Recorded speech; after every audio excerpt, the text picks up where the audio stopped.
So basically, you know, we try and support the customer with as much as we can. So we have a real big team. We have like 290 analog field engineers like myself. I'm a analog field application engineer, and I cover the New York metro area. So that means New York and New Jersey. And so, you know, there's a number of guys like me that you have guys here that do the same thing as I do that can help you guys. We have lots of application engineers in the factory, so if there's something specific that may be specific to a part, we have guys that are intimate with these parts and you know, because they work on them all the time. So guys like me have another guy to go to, or even the designer. Sometimes I'm working on something that's really technical, and I have to really get down into the detail of the design. I'll call right to the designer, and we'll dig through it and find out, you know, what's going on. So we have all these kinds of people that can help out. I mean, the bottom line is we want you guys to be successful. If you're successful, then we're successful. Okay, so various products that we're going to talk about. It's a very small amount of parts. You know, so we're going to talk a little bit about this power block from the NextFed people, a couple of MOSFET drivers, and then a quasi-resonant flyback controller, and some digital parts here, 100-volt auxiliary bias. You know, I'll just go through them and we'll see how it goes as we go through this. So the power blocks, these are nice parts. They have if you're doing a buck converter and you need a lot of current, these power blocks are really nice. They're good for up to like 25, 30 amps. Both the top and bottom FET is in the block, and they have a nice power panel on the bottom to get the heat out. Okay. The nice thing about these guys is they're really fast. The bad thing about these guys is that they're really fast. So if anybody knows, you know, sometimes speed kills, right?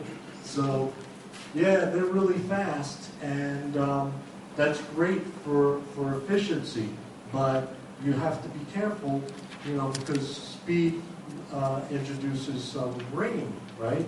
And so then you have to deal with that from the EMI perspective. So what we've done in some of these packages is we've actually added active snubbing to them because they're so fast that we snub them in the package to help out with the ring. The RDSs are low. The gate charge is very low. That's why you can get the fast transitions. And they're very small parts. So, you know, it's a nice thing if you need to do something really highly efficient. You just have to be aware of how to use them and how to lay them out to minimize parasitic inductances and capacitances, so that way you can minimize your ring on the switch node. So that's basically that. I use these parts a lot because they do allow us to get a higher efficiency. So we have all kinds of MOSFET drivers, gate drivers. This one has a 120 volt boot, so that way you can have use it as a high side. It's 120 volts. We're working on other parts that are going to be even higher. I can't tell you much more than that, but they will be coming out, hopefully in the future.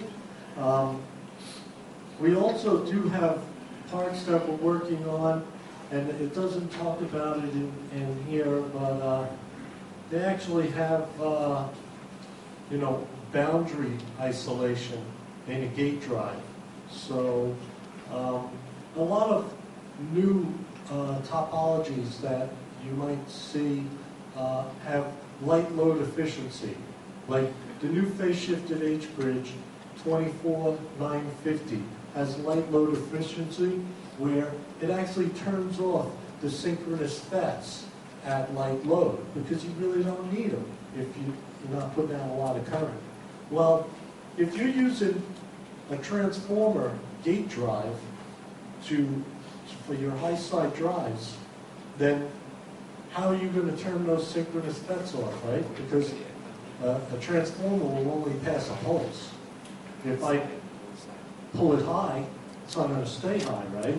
So we're working on these new gate drivers, and actually some of them we have samples of now, that have like an isolation boundary built into the gate driver. So now you can drive it with the TTL drive or a CMOS drive and drive across your 1500 to 2000 volt boundary and be able to drive your gate high and low on the secondary. So that's a nice part. I have a lot of people looking at that. Another thing that you may have experienced in the past is this guy can handle a minus 10 volts on the input, right? So why is that important? Right? If anybody has done power supplies and sometimes you might get ground bounce due to transients and such like that, and you could pull like some of these pins below ground, and some parts are really susceptible to that. If you pull them below ground, you could blow up the part. So this guy can take minus 10 volt transient and still be okay. So that's a big thing for a gate driver. Here's some more gate drivers. Basically, the similar thing. The nice thing about these gate drivers is this propagation delay, 13 nanoseconds. That's about some of the fastest propagation time in the industry. And why is that important to us? Well, if we're making a synchronous buck converter or any kind of converter or push-pull, right? If I have my top fed on and my bottom fed on at the same time, I got a short, right? And I'm going to generate a lot of heat, and I'm going to blow things up, right? But if what I want to do then in a synchronous buck converter is I want to turn off that top switch and turn on that bottom switch as quickly as I can without having cross conduction, right? So if I have only a 13 nanosecond propagation delay, I can get that bottom guy on quicker once that top guy's off, and it saves me power, right? So that's the key with these gate drivers here. And they come in all kinds of different output currents. Here is a dual configuration of that. Same propagation delay is very fast. Okay, and this is just showing that we measured the propagation delay. And it was very good. This part ties in with the parts that I was, with that EMI filter paper that I showed you this morning. This is a primary side regulated flyback controller for LED lighting. It has a couple of nice features in here, like it's set up to do phase dimming. So when you're doing phase dimming, right, there is a minimum hold-up current for those phase dimmers, and so this is set up so that way, even when you're bringing the phase dimming all the way down, it's going to maintain that minimum hold-up current so that way it doesn't start turning on and off and do funny things to you. So this part is all set up for doing LED lighting. This part is a little bias supply. The claim to fame here is it's 12 to 100 volts. So you may be making a really high power converter, and you need a little bias supply to run the PW1 controller. So here's a nice little part that can go up to a pretty high voltage. It's relatively small, and make that bias voltage for you. We have digital controllers. Robert was talking about